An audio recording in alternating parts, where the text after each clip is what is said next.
Oyentes de Radio María, un día más, con la gracia del Señor, proseguimos el comentario del Catecismo de nuestra Madre la Iglesia.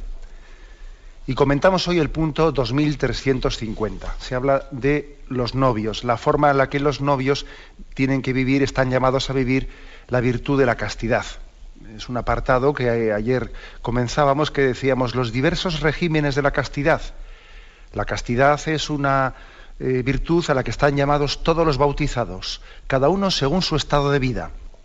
Los casados viviendo castamente, los célibes y las vírgenes viviendo castamente, los novios viviendo castamente, los separados incluso viviendo castamente, los viudos y las viudas viviendo castamente. Es decir, en todos los estados de vida, situaciones de vida, y a veces igual no se pueden llamar estados, sino situaciones, estamos llamados siempre a vivir la virtud de la castidad, que forma parte de las virtudes del cristiano, ¿no? Bien, pero ahora se habla del noviazgo. Leo primeramente el punto, que no es largo, es breve, y luego lo comentamos. 2350, como digo. Los novios están llamados a vivir la castidad en la continencia. En esta prueba han de ver un descubrimiento del mutuo respeto, un aprendizaje de la fidelidad y de la esperanza de recibirse el uno y el otro de Dios. Reservarán para el tiempo del matrimonio las manifestaciones de ternura específicas del amor conyugal. Deben ayudarse mutuamente a crecer en la castidad. Un punto, como veis, muy, muy práctico, en el que tenemos que pedirle al Señor que nos ilumine. Bueno, ya tuvimos ocasión, cuando hablamos del matrimonio, allí presenté yo en este programa del Catecismo lo que era el directorio de la pastoral familiar de la Iglesia en España, un documento muy importante, directorio de la pastoral familiar de la Iglesia en España, que está aprobado en noviembre del año 2003, en el que se habla de la preparación al matrimonio, ¿no? Y se habla de una preparación remota, de una preparación próxima y de una preparación inmediata. No se inventa nada así, no se saca nada de la chistera, como se dice, ese directorio de la Conferencia Episcopal Española, porque en el fondo lo que hace es seguir el punto 66 de la encíclica Familiaris Consortio de Juan Pablo II sobre el matrimonio, donde en ese punto 66 se distinguía entre preparación remota, preparación próxima y preparación inmediata. La preparación remota hace referencia a que ya dentro de la familia, antes de que alguien incluso tenga novio o novia, en la infancia, en la pubertad, tiene que tener una preparación remota hacia el matrimonio, según el tipo de valores que reciba. También con una visión de la sexualidad, porque no se puede estar esperando a que alguien tenga novio o novia para hablarle entonces de la sexualidad. Entonces puede ser demasiado tarde. O sea, los conceptos hay que tenerlos claros desde el principio. Si no, luego uno ya se enfrenta con hechos consumados, como muchas veces ocurre, ¿no? Incluso lo vemos en oyentes también de la radio que llaman y manifiestan, bueno, yo es que he vivido también por ignorancia, ¿no? He vivido pues mi relación de noviazgo, pues a veces por ignorancia, a veces también por complicidad, pero de una manera contraria a lo que es mi propia convicción cristiana. Y es decir, que es muy importante que antes de que uno comience el noviazgo, ya en su preparación remota, en su infancia, en su pubertad, vaya teniendo una preparación en valores, en criterios, que le estén preparando para el matrimonio. Luego viene la preparación próxima. De la remota se pasa a la próxima. La próxima es ya cuando comienza un noviazgo, ¿no? Y luego viene la preparación inmediata. La preparación inmediata la podríamos llamar pues cursillo prematrimonial, que se hace unos meses antes o unas semanas antes, ¿no? Pero que os podéis dar cuenta que es muy importante la preparación. Mucha gente está siempre pensando en la preparación última, y está clarísimo que la salud del matrimonio está muy condicionada a la calidad del noviazgo, ¿eh?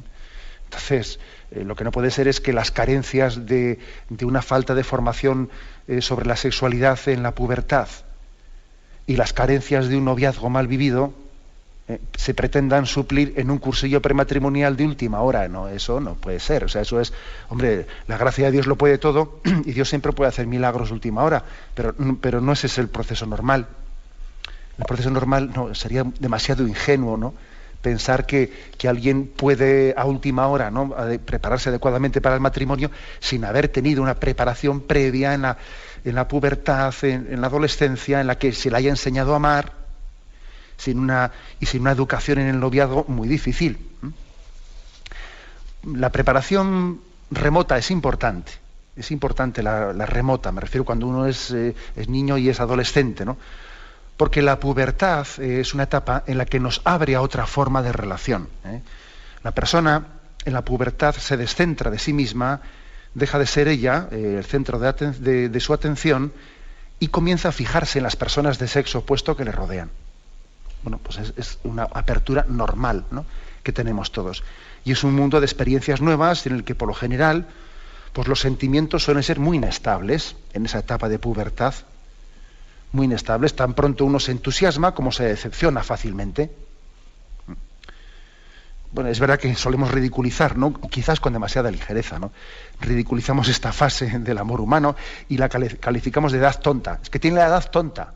Mira, tiene sus 14, 15 años y además esa edad tonta que a veces antes, porque también estamos matando artificialmente en esta cultura la inocencia, ¿no? Y entonces estamos adelantando, ¿no?, esta fase de apertura, de pubertad, ¿no? Pero aunque digamos que es la edad tonta, hay que darse cuenta de que es muy importante, es una fase muy importante hacia la madurez en el amor. Quizás lo propio de esta etapa es que la joven todavía no ama a nadie en concreto, pero ama amar y busca a quién amar, pero sí que es verdad que se ha descentrado de sí mismo y se ha abierto a unas relaciones con el otro sexo que antes no las tenía, ¿no? Ama amar, aunque todavía no ame a nadie en concreto. Y esta etapa se suele coronar con éxito cuando uno vence esa especie de egoísmo natural que todos tenemos, ¿no?, consistente en entusiasmarse solo conmigo mismo y mis cosas. Entonces, en esta etapa es muy importante que uno supere eso. Y el objetivo de esa etapa es descentrarse de uno mismo e ilusionarse con el otro. Entonces, es el objetivo quizás de la primera fase, ¿no?, de la fase de la pubertad, descentrarte de ti mismo, ¿no?, tener capacidad de ilusionarse con el otro y salir de tu egocentrismo. Bueno, esa primera etapa, digamos que concluye con el enamoramiento. El enamoramiento concreto ya da por terminada esa etapa de estar pues un poco atraído por el otro sexo, pero no en concreto, sino en general, ¿no? Pero luego ya se enamora uno de alguien, Y el enamoramiento concreta, ya en un segundo momento, esa apertura general, ¿no?, hacia el otro sexo, y la concreta en una persona particular. El enamoramiento, pues bueno, somos conscientes de que suele tener una primera fase de impacto destellante, aunque no todos somos iguales, pero es muy frecuente lo del flechazo, ¿no?, que tiene un impacto destellante, en el que se suele idealizar mucho a la persona amada, tendiendo a ver solamente sus cualidades. Se le presenta como una imagen, como el príncipe de mis sueños, ¿no? Y uno ahí tiene un peligro, ¿no? Tiene un peligro. Por eso es muy importante la escuela en el amor. Tiene el peligro de que uno se enamore de enamorarse más que de la otra persona, ¿no? Está en esa primera etapa de ensoñación, de príncipe azul, y parece que tiene el peligro de enamorarse pues no de una persona real, sino de una persona, eso que se dice que el enamoramiento es ciego, pues es cierto, puede serlo si no se educa. Por eso es tan importante que en esta primera fase de noviazgo se supere esa especie de apropiación egocéntrica de la otra persona. Y superada esta primera fase, el noviazgo tiene que abrirse a un conocimiento mutuo, más profundo, más real, en todas las facetas de la persona, ¿no? Teniendo capacidad de que no teniendo una relación posesiva, el noviazgo ponga las bases sólidas que posibiliten pues un proyecto futuro común, que eso es lo que es el matrimonio, ¿no? Por lo tanto, volvemos un poco a lo que habíamos afirmado en días anteriores, que el noviazgo es una escuela, mejor dicho, ¿no?, que el amor humano, que el cristianismo es una escuela de amor.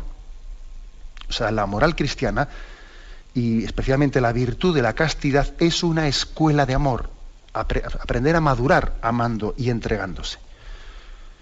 Bueno, esto vaya por delante como, digamos, presentación de lo que es el noviazgo. Si uno fuese al diccionario de la Real Academia, allí este diccionario dice lo siguiente, ¿no? Relaciones amorosas en expectativa a futuro matrimonio. Y digo esto hecho mano del diccionario de la Real Academia porque tenemos que reconocer que una de las cosas que está ocurriendo es que nos hemos cargado casi la palabra novio o noviazgo. Casi nos la hemos cargado. Hoy en día se habla de quién es tu pareja, es tu no sé qué, que pocas veces se escucha decir es tu novio, ¿estáis casados o sois novios? Es decir, nos hemos cargado, en gran parte, no digo totalmente, ¿no? Pero en gran parte nos hemos cargado ese, es tu pareja, parece que la palabra pareja sustituye a la palabra novio. Vamos a ver, es muy distinto, la palabra pareja. La palabra pareja no comporta, como comporta el noviazgo, una trayectoria de crecimiento. Hay parejas estables, inestables, o sea, no se sabe exactamente. La palabra pareja es totalmente amorfa, indefinida. Además puede ser una pareja de ases, una pareja de reyes, una pareja de... Madre mía, la palabra pareja es muy amorfa. Sin embargo, la palabra noviazgo es otra cosa. La palabra noviazgo está integrada en un proceso de crecimiento natural, bendecido por Dios, destinado a la vocación al amor para que el hombre ha sido creado, ¿no? O sea, luego reivindiquemos la palabra novio y noviazgo. Yo comienzo por aquí, que no es poco. Bueno, que es una situación de tránsito en la relación entre hombre y mujer, que es una situación, bueno, pues que no está institucionalizada, pero que a lo largo de la historia ha tenido muchas formas diversas, ¿no? Y acordémonos pues que han existido los esponsales, la petición de mano, etcétera, bueno, que han sido ciertas formas un poco como de institucionalizar el noviazgo, pero no importa, lo importante no es que exista alguna forma de estas concretas de esponsales o de petición de mano, lo importante es que nos demos cuenta de que es una situación de maduración, un proceso interior de discernimiento, de maduración, que es muy importante. Es un tiempo de conocimiento recíproco en cuanto al carácter, en cuanto a los sentimientos, en cuanto a los gustos, en cuanto a las aficiones, en cuanto a los ideales de vida, en cuanto a los ideales religiosos, en cuanto a las expectativas y exigencias que supone un compromiso conyugal. De todas esas cosas, pues lógicamente se tienen que hablar en profundidad en un noviazgo, ¿no? Porque claro, pues porque es una escuela de formación de la voluntad. Yo diría que por una parte es una etapa de conocimiento recíproco, y por otra parte es una escuela de formación de la voluntad, que combate el egoísmo, que fomenta la generosidad, el respeto, que estimula la reflexión, el sentido de la responsabilidad. O sea, por una parte es conocerse en mis gustos, en mis ideales, etcétera. Y bueno, pues un pequeño drama es que muchos noviazgos, las conversaciones son, pues estúpidas, intrascendentes. Entonces, claro, uno llega a casarse con una persona que casi no conocía. Pero ¿de qué habéis hablado durante todo el tiempo que habéis sido novios? ¿De qué habéis? Es muy importante el conocimiento interno de una persona para ver si, porque precisamente es la etapa de discernimiento para ver si hay comunión interna de amor, ¿no? Y al mismo tiempo, además del conocimiento profundo, también hay una escuela de formación en que uno combate el egoísmo, etcétera, etcétera, la formación de la capacidad de donación, todo eso se educa. O sea, si uno es un egoísta en su etapa de noviazgo, si está esperando que cuando alguien se case, entonces comience a ser generoso, no, es imposible. O sea, se tiene que combatir el egoísmo desde el noviazgo, fomentando la generosidad desde entonces, ¿no? Y antes también, por supuesto, ¿no? Bueno, pues noviazgo, tiempo, por lo tanto, de preparación, ¿no? Y de discernimiento para el matrimonio, pues que, como os podéis imaginar, pues hay que buscar en él un equilibrio, ¿no? El equilibrio de decir, pues que no debe ser ni demasiado corto, porque si es demasiado corto no se puede alcanzar el conocimiento mínimo que se necesita, pero ni tampoco debe ser demasiado largo, porque también los noviazgos demasiado largos, muy típicos en nuestra cultura, los noviazgos demasiado largos, ¿qué es lo que suelen conllevar? El estancamiento, porque claro, si el noviazgo que yo decía antes, que es una etapa de crecimiento, un noviazgo eterno conlleva el estancamiento. Y del estancamiento conlleva pues, que uno pasa a perder una esperanza ideal de santidad, y entonces cada uno se hace su pequeña componenda en la que yo me busco a mí mismo y tú te buscas a ti mismo, ¿no? Un noviazgo excesivamente largo tiene un peligro muy grande de estancamiento.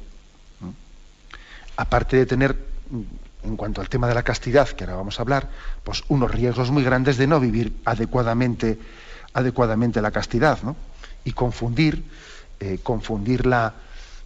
noviazgo con la etapa de matrimonio, y vivir las relaciones sexuales, el noviazgo fuera del matrimonio, y por lo tanto sin la finalidad real que tiene la entrega sexual, porque ciertamente antes del matrimonio la entrega sexual no alcanza la finalidad que tiene, y por lo tanto está fuera de su propia esencia y de su propia verdad, y no se vive en verdad la entrega sexual. Bueno, pues la verdad es que es importantísimo, ¿no?, lo que estamos hablando. Aquí tengo una cita que la voy a leer, de San José María Escrivá de Balaguer, que dice: el noviazgo debe ser una ocasión de ahondar en el afecto y en el conocimiento mutuo. Y como toda escuela de amor, ha de estar inspirada no en el afán de posesión, sino en el espíritu de entrega, de comprensión, de respeto, de delicadeza. Es decir, es una cita de San José María que insiste mucho en que el noviazgo es una preparación para el espíritu de entrega. Es una escuela, es un gimnasio espiritual. Aparte de discernir si esta es la persona que Dios ha pensado para mí, es también un gimnasio que nos prepara en ese respeto, delicadeza, olvido de uno mismo, que te prepara para la entrega. Tenemos un momento de reflexión y continuaremos enseguida. Escuchan el programa Catecismo de la Iglesia Católica con Monseñor José Ignacio Munilla. Continuamos la explicación del punto 2350. Después de haber hecho la intervención anterior, algunas explicaciones así un poco básicas sobre lo que es el noviazgo y, bueno, pues cómo está integrado en esa etapa de crecimiento hacia la madurez en el amor a la que está llamado el hombre, vocacionado por Dios, pues ahora nos centramos un poco concretamente en el hecho que se insiste que estamos llamados, los novios están llamados a vivir también la castidad en el noviazgo y la castidad en la continencia. Vamos a explicar un poco esto. ¿Cómo viven los novios la castidad? ¿Cómo están llamados a vivirla? Bueno, en primer lugar, decir claramente, las relaciones sexuales no tienen sentido alguno en el noviazgo. ¿Por qué? Las relaciones sexuales no tienen sentido en el noviazgo porque son una mentira vividas en ese momento. Son una mentira. Es decir, las relaciones sexuales suponen una entrega total del hombre y la mujer, siendo no dos, sino una sola cosa. Las relaciones sexuales es expresar corporalmente, físicamente, sexualmente. Es un lenguaje que quiere decir, para que no sea mentira, quiere decir: todo lo mío es tuyo y todo lo tuyo es mío. En las alegrías, en las penas, en la salud, en la enfermedad. Eso es. Eso que decimos en el matrimonio, no dicho con palabras, sino dicho corporalmente, es la entrega sexual. Fijaros bien. Fijaros bien. O sea, decir, por lo tanto, decirse eso con el cuerpo, antes de habérselo dicho sacramentalmente y con una decisión ya irrevocable, es mentir, porque digo corporalmente algo, digo con mi cuerpo algo que no he dicho con mi alma. Que no he dicho con mi alma. Y claro, la prueba está en que alguien tiene perfecta libertad, tiene perfecto derecho, incluso perfecto deber de romper un noviazgo si antes del matrimonio ve que no va la cosa como tiene que ir, incluso de romperlo unos meses antes o unas semanas antes del matrimonio, que no sería la primera vez. Y además yo en alguna ocasión he dicho, bendita ruptura, que más vale una ruptura a última hora que estar arrastrando una situación a la que no se debía haber llegado. Por lo tanto, las relaciones sexuales no tienen sentido antes del matrimonio. Hoy en día es muy típico que se confunda el aspecto subjetivo con el objetivo. Y el aspecto subjetivo, si yo quiero, si yo estoy enamorado de él. Entonces, sí, tú le quieres, muy bien, pero tú no confundas lo subjetivo con lo objetivo. Porque lo cierto es que tú no tienes un compromiso definitivo con esa persona. Entonces, ese yo le quiero, no des totalmente cuando estás llamando a crecer poco a poco. No comiences la casa por el tejado. No le entregues todo. Cuando estás llamado a prepararte y a ir creciendo para entregarlo todo. Es que esto es muy importante, ¿no? Hoy en día este es uno de los mayores dramas, ¿no?, que está haciendo sufrir a muchísimas parejas. Es uno de los dramas mayores que existen, ¿no?, que nos hace... Es más, las relaciones prematrimoniales, las relaciones en las parejas, están contribuyendo a acrecentar una ceguera en el noviazgo, una ceguera. Eso que decíamos que en el enamoramiento existe el riesgo de ceguera, de que yo me enamoro del príncipe azul y entonces el amor es ciego. Bien, pues eso todavía se acrecienta por las relaciones sexuales. Porque las relaciones sexuales ciegan e impiden conocer a la otra persona en sus defectos. Yo a veces he puesto un ejemplo que, bueno, pues que ejemplo es, y a quien le guste que le coge y no que lo tire, ¿no? Que es, los que utilizan ordenadores me lo entenderán, ¿no? Cuando un ordenador pues no funciona como debiera, se bloquea, ¿no? Entonces está uno queriendo salir del ordenador y no puede, y se queda bloqueado y dice, ya, madre mía, se ha quedado esto ya petado. Entonces, ¿qué hacemos? A resetear el ordenador. Venga, lo reseteo, porque no tiene forma de salir como Dios manda, ¿no? Entonces, a resetear el ordenador, vuelve de nuevo a arrancarse, y sí, se vuelve a arrancar el ordenador, bien, pero no solucionó el problema por el cual se había quedado hoy bloqueado. Y entonces sigo andando en el ordenador, sigo andando, hasta que vuelve a bloquearse. Se queda bloqueado, a resetearlo. Así a veces nos ocurre en las relaciones. Es decir, hay un problema, ¿no? Hay muchísimos problemas que hay que afrontar en la vida de noviazgo. Entonces, en vez de afrontarlos, en vez de salir de ellos abordándolos, ¿no?, y solucionándolos, como no tenemos, bueno, pues ¿qué es lo que hacemos? Sexo de por medio, y el sexo parece que lo arregla todo, a resetear el ordenador, y ese reseteo parece que lo ha arreglado todo, y el sexo tapa los problemas del noviazgo y impide abordarlos, y la ceguera la perpetúa muchas veces. Entonces esto está ocurriendo mucho. Se ha insistido mucho en que las relaciones sexuales son necesarias para conocerse, ¿no? Y sin embargo resulta que disponemos de muchos datos que nos están demostrando que las parejas que han vivido castamente antes de casarse se conocen mucho mejor y tienen un índice de ruptura matrimonial muy inferior. Es decir, que una cierta distancia es necesaria para poder conocerse en profundidad. Una cierta distancia es necesaria. Si no queremos que haya sorpresas desagradables en el matrimonio, es indispensable una educación en la que se enseñe a los novios a no quemar etapas, ¿no? Que hoy en día es muy propio el de quemar etapas. Salgo con uno, si le quiero, pues ya me estoy acostando con él. ¿Pero qué estás haciendo? Pero si tú te estás dando totalmente a una persona cuando esa persona todavía no sabes si va a ser la persona de tu vida, le estás entregando todo, en el fondo todavía sin ser nada. Y por eso ocurre que cuando muchos noviazgos se rompen, pues se produce una especie de mini divorcio. Claro, una ruptura traumática, porque cuando en el noviazgo se confunde el amor auténtico con un sentimiento inmaduro, cuando se queman las etapas intermedias, cuando el novio o la novia son considerados, ¿no?, como un miembro más de la familia, de la pareja, cuando la práctica se confunde, ¿no?, como si este fuese ya y se le llama, es mi yerno, es mi cuñado, y todavía no. Entonces ocurre que las rupturas de los noviazgos son traumáticas, hasta el punto de convertirse en una especie de mini divorcios, ¿no? O sea, es decir, que hay que luchar para que el noviazgo sea un ámbito en el que se preserve la libertad para discernir. Claro, y entonces la vivencia en castidad, en pureza del noviazgo, es una parte integrante muy importante para la libertad, para que uno sea libre. Creo que conté en una ocasión una anécdota, pero la voy a contar, ¿no? Sin decir nombres. Yo tuve un compañero en el seminario de Toledo, que él había ido ya como vocación tardía y había ido pues con la carrera terminada, y había ido, bueno, pues dejando a su novia porque él veía que el Señor le llamaba al sacerdocio, ¿no? Y bueno, también su novia, que era cristiana, le costó, pero ella dijo que muy gozosamente también le entregaba al Señor pues por la vocación de su novio, ¿no? Bueno, fue al seminario, se ordenó sacerdote, etcétera. Y recuerdo haber ido en una ocasión con este compañero sacerdote, todavía no estaba ordenado, le faltaba poco para ordenarse. Y fuimos a visitar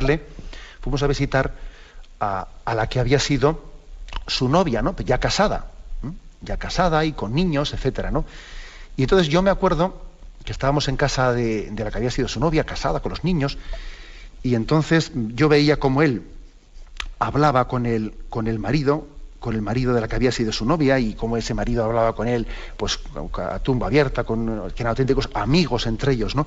Y yo recuerdo que pensé, viendo aquella escena, este hombre tiene plena confianza, ¿no? O sea, es decir, no podría tener esta relación de amistad que está teniendo con este amigo mío, con este sacerdote, si él sospechase que había tenido un tipo de noviazgo con su mujer en el que había tenido relaciones íntimas con ella. Es decir, el hecho de que él hubiese vivido un noviazgo en castidad ahora le hacía plenamente libre para poder tener una relación de amistad, pues porque no había quemado etapas, o sea, había vivido aquel noviazgo en pureza, ¿no? Y esto ahora le permitía pues que esa mujer y él mismo no tuviesen que avergonzarse de haberse entregado una intimidad pues que hubiese sido excesiva, porque ahora podía estar causando celos y falta de libertad en la relación pues con el que ahora era su marido.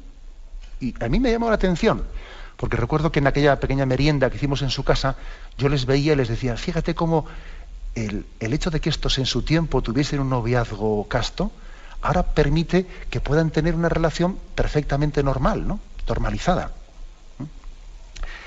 Y de hecho ocurre muchas veces que un momento en el que alguien se convence de los porqués de la moral católica sobre el noviazgo, porque hay mucha gente que esto no lo entiende y lo rechaza, y la Iglesia tiene que actualizarse porque la Iglesia está trasnochada, porque tal, porque cual. Bien, pero un momento en el que mucha gente se acaba convenciendo de la verdad de la moral católica sobre el noviazgo y el matrimonio, ¿sabéis cuándo suele ser? Pues cuando un noviazgo se rompe, que es muy frecuente, que hoy en día alguien llega al matrimonio, madre mía, ya ha tenido igual 15 o 20 novias, ¿no? Entonces, en una de esas rupturas, el momento de ruptura en el que uno dice, madre mía, o sea, yo a esta persona se lo he dado todo, le he dado mi intimidad, nos hemos estado aquí acostando como si fuésemos un solo corazón, y ahora de repente, a la mañana siguiente ya no somos nada, yo me voy a cruzar en la calle con él. Ese es un momento en el que muchas personas se convencen de la verdad de la moral católica. Otra cosa es que igual no tienen al lado de ellas el acompañamiento que tienen que tener para sacar las conclusiones, ¿no? Y para, de alguna manera, bueno, pues volver a tener prepararse para una nueva relación en pureza y bien llevada. Porque a veces es arrepentirme pero volver a caer en la misma piedra. Y arrepentirme pero volver a caer en la misma piedra. O sea, este es, por lo tanto, una importancia muy grande, ¿no? La de aprender a amar en castidad. Aspecto del todo necesario, ¿no? Para que pongamos las bases para un matrimonio estable. Tenemos un momento de reflexión, 1350. En él se aborda el tema delicado, pero muy importante, de cómo los novios deben de vivir la virtud de la castidad. En la intervención anterior hablábamos de las razones por las que la entrega sexual, las relaciones sexuales están reservadas para el matrimonio. Porque solamente en el matrimonio es verdad la entrega sexual, solamente en el matrimonio es una expresión de la entrega total de la vida, ¿no? Mientras que en el noviazgo estamos discerniendo si nos entregamos. En el matrimonio sí hay una entrega no solo afectiva, sino efectiva, porque en el noviazgo puede haber afectivamente, subjetivamente, puede haber una entrega, pero objetivamente no. Y no debe de haberla, no debe, o sea, debemos de ir haciendo una cadencia, un crecimiento. No se puede uno entregarse desde el principio plenamente, ¿no? Y luego además hay otra cosa que es bien clara, que en el noviazgo no se suele estar abierto a la transmisión de la vida, con lo cual la entrega sexual fácilmente cae en el pecado de la cerrazón a la entrega de la vida. Para apuntalar un poco esto que estoy diciendo, igual puede ayudar mucho saber que en la Iglesia Católica, no estoy muy seguro del siglo, pero no sé si está el siglo XII-XIII, la forma en la que tenía lugar el matrimonio no es como la de ahora, y que ahora el matrimonio se entiende por una ceremonia litúrgica en la que públicamente se manifiesta un consentimiento. Pues bien, para que veáis qué importantes son las relaciones sexuales, antes de esta fórmula actual del sacramento del matrimonio que tenemos ahora, antes, en el primer milenio, la forma de casarse era el que el esposo y la esposa se uniesen sexualmente, y su unión sexual era la que hacía el matrimonio. Entonces, se presentaban delante de la iglesia y decían, nos hemos unido sexualmente. Pues muy bien, sois marido y mujer. Fijaros lo que era el matrimonio, es decir, el proclamar, el decir ante la iglesia, nos hemos unido sexualmente, eso es lo que constituía el matrimonio. Fijaros hasta qué punto la unión sexual es importante y es esencialmente lo mismo que el matrimonio. Y hoy en día tenemos el drama de que se puede uno entregarse sexualmente sin que eso tenga nada que ver, ¿no? Bueno, también dando un pasito más, el tema de entonces dice, bueno, y entonces ¿cómo se expresa uno el cariño y el afecto en el noviazgo? Porque bueno, también el noviazgo es una etapa de crecimiento, pero también hay en él un ámbito de expresión del cariño, ¿no? Aparte de conocerse mutuamente, de conocer sus gustos y sus ideales, aparte de conocer los caracteres de la persona, aparte de que es una escuela de formación de la voluntad para ir creciendo, fomentando la generosidad, también hay una expresión del cariño en el noviazgo, ¿no? Pues sí. Lo que pasa es que en esta presión del ambiente en el que vivimos, fácilmente caemos en la condescendencia con ciertas formas de expresión del afecto en el noviazgo que son desmedidas. Entonces, ¿tiene que haber demostraciones de afecto en el noviazgo? Sí, pero que no sean ocasión de llevar a una excitación, que la excitación sexual está pensada, naturalmente está dispuesta para consumarse en el acto sexual. O sea que en el noviazgo lo que no tiene sentido es estar haciendo una serie de expresiones, de gestos, de entrega, o sea, de cariño, que conlleven una excitación sexual para luego frenarla, aunque uno diga, yo no quiero tener relaciones sexuales, ¿no? Pero bueno, estoy teniendo una especie de gestos exteriores de expresión de amor que luego los freno, los tengo que frenar bruscamente, pues para no llegar a las relaciones sexuales. No tiene sentido que estemos provocando, que en el noviazgo se provoque una excitación que en ley natural esa excitación Dios la ha creado para consumarla y no para frenarla. La excitación está creada para la consumación del amor. Luego, las manifestaciones de amor mutuo en el noviazgo tienen que ser delicadas, limpias y que no conduzcan a esa excitación y que no sean una tentación contra la pureza. Como veis, pues es muy delicado lo que estoy diciendo, pero claro, uno puede decir, bueno, ya entonces, ¿hasta dónde se puede llegar, no? Que es la pregunta del millón, ¿hasta dónde se puede llegar? Esa pregunta no se puede responder con milímetros, no se puede responder así, porque uno tiene que conocerse a sí mismo y tiene que conocer a su novio, a su novia, y no únicamente pensando en cómo soy yo, sino también pensando en cómo es él, pues tengo que poner los medios para que la expresión de cariño entre nosotros sea lo suficientemente, pues digamos, discreta y limpia y generosa, pues para que no nos pongamos en situación de estar provocando pues una excitación que está fuera del amor casto en el noviazgo. Y cada uno tiene que tener ese conocimiento en el que no se esté poniendo en el límite que le está conllevando a otra cosa. Aparte de que, vamos a ser claros, será muy difícil, por no decir imposible, con un tipo de excitaciones, etcétera, en el noviazgo, no acabar llegando a la relación sexual, se va a acabar llegando a ella. Uno cuando ve determinadas parejas de novios, pues la manera en la que van agarrados y la manera en que se sienta uno encima del otro, y no sé qué, dice, madre mía, bueno, eso es imposible vivir en pureza así. Perdonadme que hable así un poco tan a lo bruto, pero también creo que es importante hacernos entender, ¿eh? Por lo tanto, también tiene que hacerse, también tenemos que tener como una delicadeza interior en la vivencia de la virtud de la castidad en el noviazgo. En este punto, 2350, hay aquí unas explicaciones que a mí me han maravillado, ¿no? Dice, en esta prueba del noviazgo han de ver los novios un descubrimiento del mutuo respeto, un aprendizaje de la fidelidad y de la esperanza de recibirse el uno y el otro de Dios. Me parecen tres cosas preciosas, ¿no? Tres expresiones del catecismo que me quedo verdaderamente impactado por ellas. Comienzo por la última, ¿eh? Dice, en el noviazgo uno tiene que ir aprendiendo la esperanza de recibirse el uno y el otro de Dios. Es decir, yo tengo que ir aprendiendo a decir, Dios me da a esta persona, yo le recibo al uno y al otro, le recibo de Dios. Yo aprendo que en el noviazgo que esta persona me la da Dios.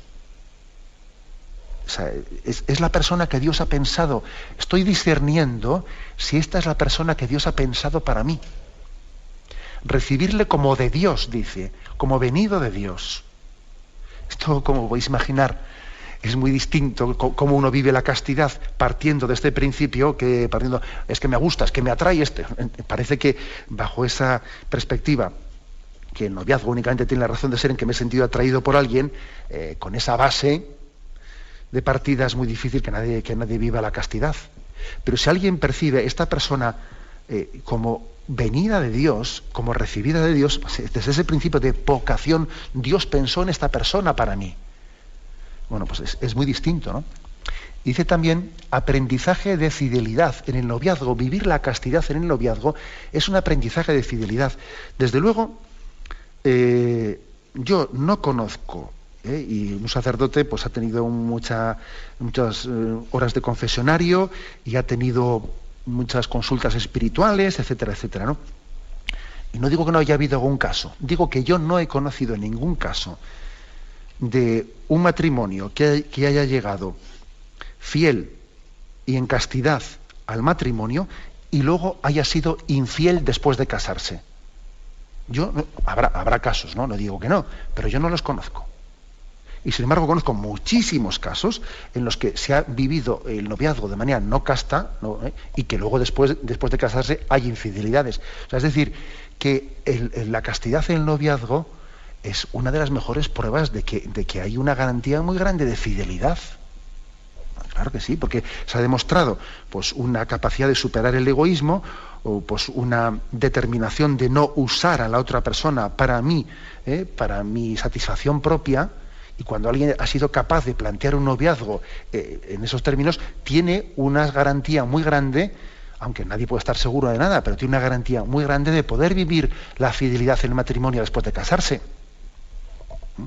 Ahora, claro, si yo resulta que he vivido el noviazgo como una satisfacción, en busca de satisfacciones sexuales, ¿no?, con mi novia, pues igual llega el momento del matrimonio y llega el momento en que la que es tu mujer ya no te satisface y te buscas a alguien que te satisfaga, porque es que el noviazgo lo habías vivido como una búsqueda de satisfacciones.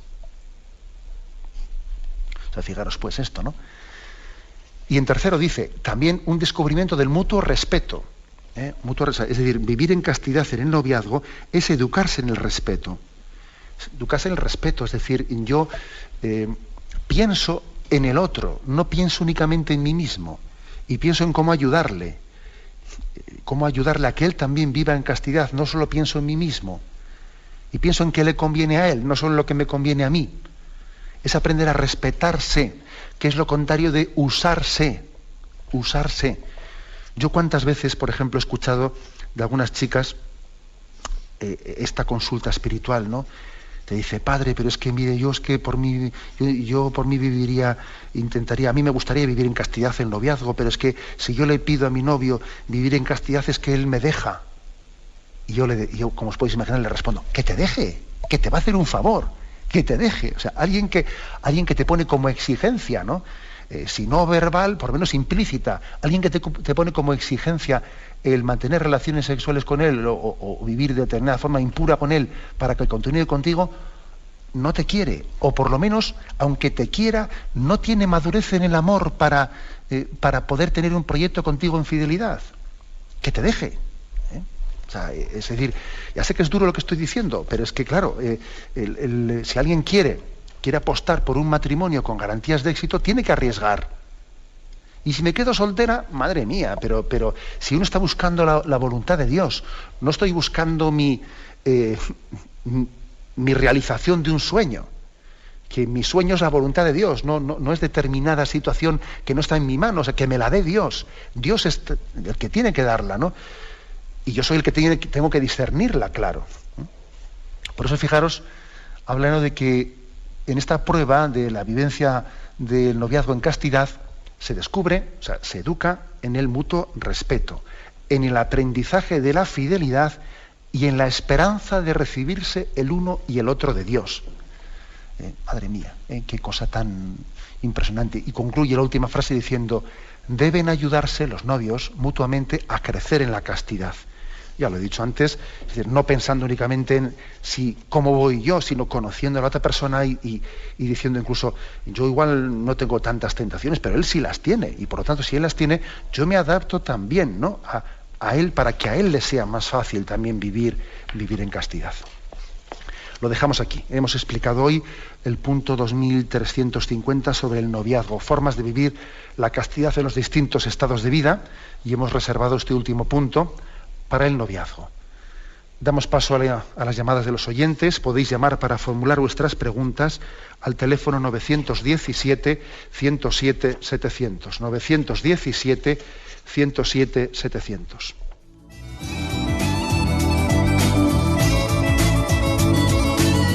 ¿Le gustaría tener sus programas favoritos de Radio María en CD o DVD? Ahora es posible.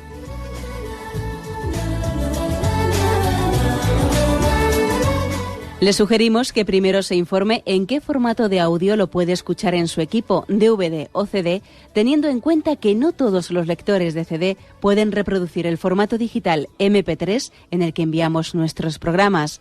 Y luego, si quiere en su casa esos programas que tanto le gustan, solo tiene que escribir una carta a Radio María, Paseo Lanceros 2, primera planta, 28024, Madrid, indicando si lo quiere en CD o DVD y cuántos programas. También le rogamos que escriba su nombre, dirección y no se olvide de facilitarnos un teléfono de contacto para cualquier duda que nos surja.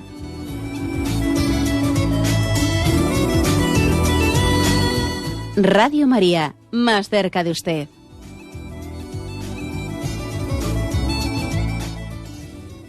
Escuchan el programa Catecismo de la Iglesia Católica con Monseñor José Ignacio Munilla. Sí, buenos días, ¿con quién hablamos? Hola, buenos días, con Encarna. Adelante, Encarna, escuchamos. Mire, está tocando un tema que verdaderamente me está llegando de lleno. Pues esto que he dicho, que el matrimonio que va casto al matrimonio, la pareja, pues yo le puedo decir que estoy pasando un trauma, que en mi vida me pensaba vivir esto que estoy viviendo. Un marido de 45 años. Fui al matrimonio como tiene que ir una mujer, al menos así lo creo yo, ¿vale? Sí. Casta, virgen, como me habían enseñado mis padres y como yo creo y como de verdaderamente tiene la razón, casi como tiene que ser. Pues después de 45 años se ha ido mi pareja con otra persona, no han portado hijos, no han importado casa, estamos viviendo un drama que no se lo deseo a nadie. Después de un año ha venido a casa, lleva aquí 4 días, vive abajo, porque hay un apartamento en la vivienda, y está tan campante, tan fresco, como si no hubiese sido nada con él, un hombre con 64 años. Yo quisiera saber, ¿qué está pasando? Yo he llamado varias veces a la emisora porque pido oración, porque me es insoportable el dolor que voy llevando. Mis hijos, mi familia, y precisamente, pues claro, la más directa soy yo. Pero Padre, de verdad le pido a Dios que me ayude, porque me siento incapaz de sobrellevar lo que llevo dentro de mi alma. Estoy todo el día en oración, Radio María me está ayudando muchísimo, muchísimo, gracias a Dios. Yo quisiera una respuesta para yo sentirme este alivio y entender entender, que yo pueda entender en mi corto entender qué me está pasando, qué ha pasado en mi matrimonio. Y éramos un matrimonio feliz. Habíamos luchado, nos casamos sin nada porque éramos unas personas pobres, humildes. No teníamos nada. Hemos conseguido un poquito de patrimonio, pero después de muchísima lucha, mucho trabajo los dos. Ha sido muy buena persona hasta de 4 años atrás. ¿Qué es lo que pasa, padre? Mire, yo la verdad es que me uno a su dolor y estoy seguro que también su intervención pondrá en oración, ¿no?, a muchos oyentes. Y lo que usted está contando pues es el drama, mire usted, ni más ni menos el drama de lo que esta sociedad pues obsesionadamente sexualizada, ¿no?, erotizada, el pansexualismo en el que vivimos, pues está generando, ¿no?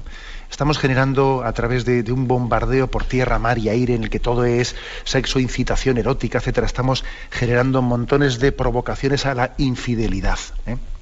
Su marido, pues no sé hasta qué punto pues pudo tener, como usted tuvo, pues una preparación adecuada hacia el matrimonio, ¿no? Pues igual no la tuvo como usted, esos valores cristianos que usted tuvo. Pero incluso, aunque los hubiese tenido, está claro que luego hay que mantenerse en ellos, ¿no? Y no hay que perder el amor primero. Y el que se crea seguro tenga cuidado, no caiga. Todos estamos en riesgo de sufrir la tentación si nos alejamos de Dios, si dejamos de alimentarnos de Él, si no permitimos que la gracia de Dios fortalezca nuestra vocación al amor, ¿eh? Yo, mire, yo le daría un consejo, ¿no?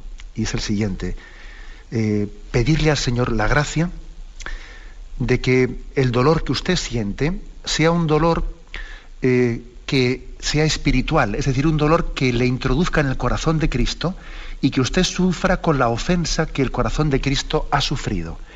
Es decir, Dios, por la infidelidad de su marido, le ha hecho sufrir el corazón del Señor. Que a usted le duela ese dolor de Dios y que el dolor de usted sea un dolor que esté unido al dolor de Cristo. Porque mire, si el dolor de usted es meramente un dolor de despecho, de que a mí me ha ofendido, me ha tal, me ha cual, ¿no? Entonces posiblemente eso derive en un rencor y derive en una imposibilidad para el regenerar y ayudarle a su marido a convertirse de nuevo. Porque mire, aunque él esté en esa forma tan, como decía usted, parece que ahora viene aquí, se pone en el piso de abajo y está como aquí, como si estuviese un poco provocando, ¿no? Y yo estoy convencido que interiormente las personas no son lo que externamente, además muchas veces dime de qué presumes y te diré de qué careces. Él interiormente no es tonto, y él sabe que tiene que comparecer delante de Dios, y si no lo sabe, va a ser así, y por lo tanto él también va a necesitar la redención, y usted puede ser un instrumento del corazón de Cristo en esa redención. Por lo tanto, yo le diría, no sé qué querrá el Señor de usted, que tenga también una palabra o un gesto, etcétera, pero que su ofensa no sea la ofensa del orgullo herido, sino sea la ofensa de compartir el corazón de Cristo, que está también dolido porque el hombre no responde a su llamada de amor. Me alegro mucho de que podamos acompañarla desde Radio María, ¿no?, en esa situación. Me alegro mucho y pido al Señor, ¿no?, para que todos aquellos que puedan hacer que esta radio continúe haciendo este bien, no dejen de hacerlo. Ojalá, ¿no?, todos seamos instrumentos de que este bien que esta radio hace no deje de hacerse.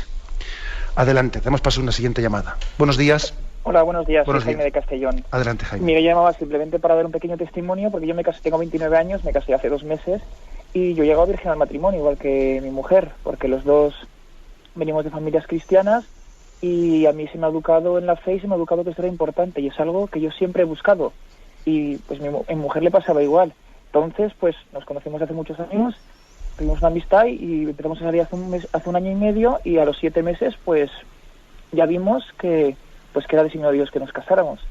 Entonces pusimos fecha, y pues yo lo que quiero decir es que es posible llegar virgen al matrimonio, que no es porque en el mundo, pues lo que nos venden, yo por la gente que conozco de mi alrededor, que es imposible, y además cuando yo lo comentaba, pues al principio no se lo creían, ¿no? Entonces yo lo que quiero decir es que es posible, que es difícil, y que nosotros pues nos hemos apoyado también en el Señor, hemos rezado, hemos hablado mucho del tema, y yo la verdad es que estoy encantado de eso, y nada más. Muchas gracias. Pues muchas gracias, Jaime, que te puedes imaginar que tu testimonio nos ayuda mucho, porque claro, una cosa es que prediquemos un ideal, ¿no? Y luego otra cosa es que haya testimonios como el tuyo que manifiestan que ese ideal pues es realizable, ¿no? Y que además cuando se realiza es motivo de gozo y alegría. Y yo estoy convencido que muchas personas dicen, "Jo, qué bueno, me gustaría no tener esa experiencia". Y también voy a decir una cosa, que los que por lo que fuere no hayan vivido ese ideal, no se sientan destrozados, no se sientan como que ya perdieron su virginidad, luego si ya la perdí, no tengo nada que hacer, luego ya lo mío se fastidió. No, señor, tampoco es eso. Es decir, no quien, por lo que sea, se dejó tentar y fue llevado por el pecado, que sepa que la gracia de Dios es regeneradora. Y creamos mucho en la regeneración, ¿no? En la gracia sanadora.